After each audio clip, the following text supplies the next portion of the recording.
Hey guys, today we are checking out the Talaria Sting R. This is my first ride on it, so I'm going to take it for a spin and see how it rides. It's pretty cold out today, down in the 30s, like high 30s. For context, 6'1", 220 pounds. First ride. We're going to turn this to sport mode and just let it rip. Yeah, it's got a decent amount of power. The Talaria Sting R honestly surprised me. The headlight's a nice LED light in the front. It looks really bright. I can't really tell you how bright it's going to be at night since I didn't ride it at night, but it looks nice. The front and rear shock, they both seem pretty good.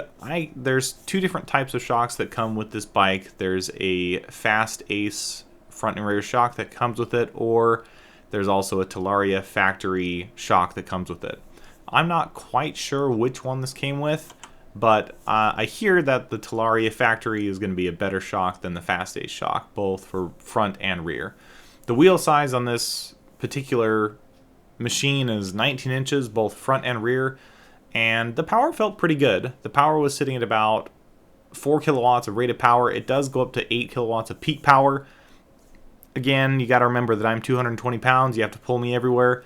And it felt pretty good. It didn't feel like I was in any danger of lifting the front wheel without giving it some assistance, but that's just my experience with I'm 6'1", nearly 220 pounds, so your mileage may vary on that one.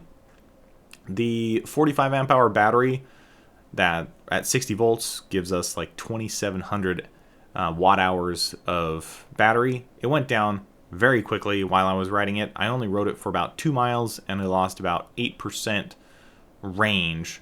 So, maybe 22 miles with that type of riding that I did just back and forth.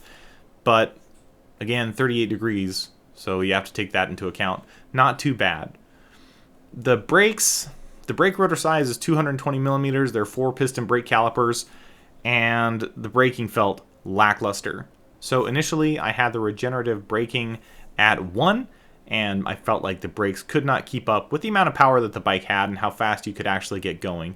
They just felt like bicycle brakes, and the bicycle felt extremely heavy in this case. Once I tuned up the regenerative braking, then it felt really good. Regenerative braking is a really cool feature that I definitely would like to enable. I turned it all the way on. As soon as I turned it on to number 4, it doesn't pull very hard when you're going quickly, and then when you start to slow down, it pulls harder and harder. And right about from 11 miles an hour to about 5 miles per hour, it pulls pretty hard, and it's a great amount of stopping power. Combined with the brakes, I think that has plenty of braking power for the actual machine. The motor, they claim 94% efficiency with the motor.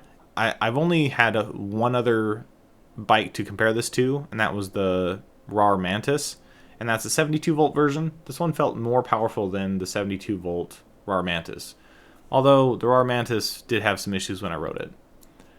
The seat doesn't feel good. It's it's hard as a rock, and not only that, but when you slide forward, you have the battery case that's on top of it. I kind of want to sit there when I'm doing turning maneuvers to get a little bit more weight on that front tire when I'm turning, but it seems to not really want to have me sit up further because it's just uncomfortable. So not really a huge fan of the seat, and that's probably one of my biggest complaints with this particular bike. The gearbox is nice and quiet.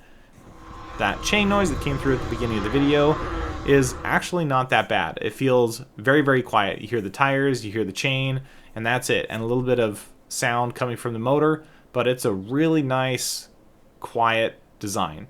And it's good to mention that this is actually a gearbox. It's not belt driven. I think a gearbox is going to be better for the higher power, and changing oil every 1,000 to 3,000 miles is going to be a non-issue for me. Some people don't like the fact that an e-bike has some type of oil in it. I don't think it's a big deal at all. It has very little oil, and it works extremely well for what it does. You'll never need to replace the actual gearbox if you just change the oil regularly. And I think that's the intervals are like 3,000 miles after the first break-in 1,000 mile service. The charge time is set for 3 hours, and you can deplete this bike in probably around a half hour if you're really gunning it. But I imagine with normal riding, you'll get about 90 minutes of fun with this bike, so a little bit more to charge it. It's pretty quick charge time for a bike. My e-bike, it takes 7 or 8 hours to charge, and that feels like a long time. I have to ride, and then I have to stop riding for quite some time. The 3-hour fast charge time, I think, would go by relatively quickly, especially if you come back, park your bike for an hour, hour and a half, eat some lunch, do whatever you need to do, and then get back out. I think a lot of times you need a break after you ride for 90 minutes anyway. At least I do. Let's try a 0 to 30. We should be able to do a 0 to 30 in like, I don't know, 3 seconds. So let's try a 0 to 30. 1, 2, 3. 1, 2, 3. Okay, uphill. Not bad. I keep trying to use my foot to brake.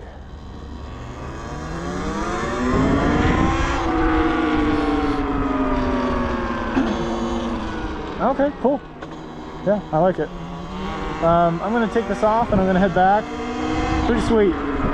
I really like it. I'm not super impressed with the seat right here. I'm not super impressed with this. This is really uncomfortable. I like to sit up a little bit, kind of get in front of the bike. Not one of my favorite things, but that's okay. Anyway, thanks for hanging out for my first impressions, and I'll talk to you back in the studio. Alright, we're back home. I'm doing the editing on this video, and as you can tell, I wasn't quite sold on this bike. The seat was very uncomfortable. During the editing, I did the time to see how long it took to actually run from 0 to 30, and almost 5 seconds. That was a lot slower than what I thought it was going to be. So the power was lackluster, and the mods that I want to do on the bike is going to make the power even worse. I want to put motorcycle style tires on it, so that's going to make the rotational mass quite a bit heavier, and that's going to slow down the bike even further. So by the time I'm done with it, I imagine it's going to be around 6.5 seconds to get just to 30 miles an hour, and I'm honestly wondering if I can make it up the hills that I want to climb with this type of bike. Probably would be able to do it, but again, it's just one of those things that I'm not sure if I want to actually dive into. I may wait for other types of bikes to come out. Maybe take a look at the Surron Ultra B, or maybe wait for the Talaria Dragon. That seems pretty interesting. And that's a conversation we can have for another video. Anyway, thanks for watching, and I'll see you in the next one.